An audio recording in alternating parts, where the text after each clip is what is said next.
how many people had forgotten this mask. No two playthroughs are the same in Dishonored 2.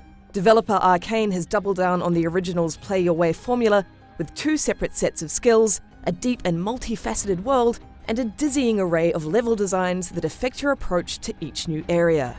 Whether you choose a stealthy or combat-based approach, each one of your playthroughs is an addition to the wide range of stories that can be told within Dishonored 2's wonderfully twisted universe.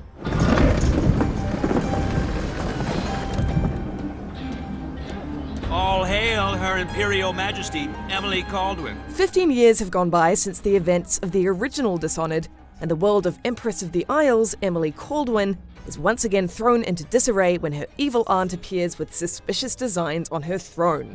I'm here to relieve you of your crown. It's a pedestrian catalyst to your most vital decision in Dishonored 2. Will you play as Emily or her father and protector, Corvo Attano? Though their stories play out in much the same way, with well-crafted and low-key dialogue tailored to your character. My father he's imprisoned, for lack of a better word. She's imprisoned for lack of a better word.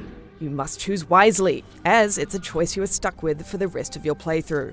It's a smart call on Arcane's part, as the developer has put a lot of focus on each character's individual skills. Both can work excellently in either a low chaos or high chaos playthrough, despite their different supernatural skill sets. Both have the basic abilities to teleport a short distance, choke out enemies, and drop knockout enemies. A welcome addition for those playing stealthily. But beyond that, they play very differently. You can use Emily's domino power, for example, to take down several enemies at once, lethally or non-lethally. Or, if you're playing as Corvo, his bend time ability allows for magnificent slow-mo kills or a quick, impossible escape.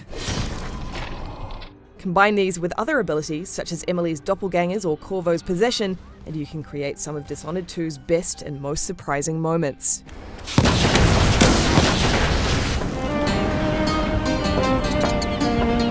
The southern European kissed city of Karnaca is not only beautiful, but it's dense with secrets and far more vertical than Dishonored's Dunwall.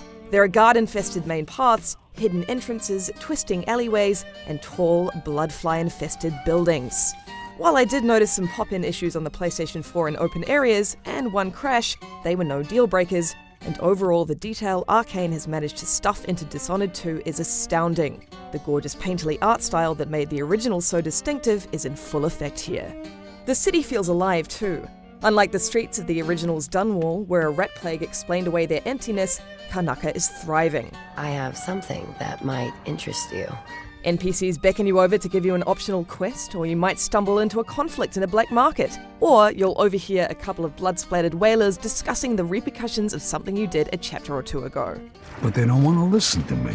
This encourages a constant drive to explore. You are an assassin, but there are always at least 2 ways to dispense with your mark, and one of them can only be unlocked through careful examination of clues. During my second playthrough, I discovered vital information I'd breezed past in my first, and I imagine there will still be more to find in my third. You can't lean too heavily on one approach, however, because Arcane keeps switching up central mechanics in each chapter that makes each one feel vital and distinct. In the Dust District, for example, billows of dust will obscure your vision every 5 minutes or so, but it also blocks the guards, giving you opportunities to slip by that don't exist on any other map. In the Clockwork Mansion, the layout of each floor can be changed using levers, allowing for quick getaways or access to secret areas. In the Royal Conservatory, you must deal with enemies who behave in a very different way than what you've been accustomed to.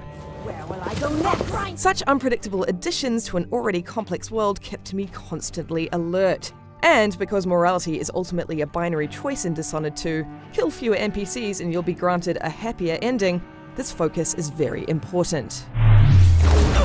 Dishonored 2's broader story is ultimately predictable if you're familiar with the first game. The protagonists stand out thanks to their delightfully understated voice work, but curiously, Dishonored 2's biggest character arc is given to Megan Foster, captain of the ship that serves as your base in between missions. Keep an eye on her. If we make it all the way back to Dunwall, there are some things I need to tell you. Look at you, leaving a trail of bloody boot prints across this dying city. With 2 unique characters to play with, themed chapters that keep things interesting, and a gorgeous and evocative world that feels alive, Dishonored 2 is a remarkably flexible stealth and action game.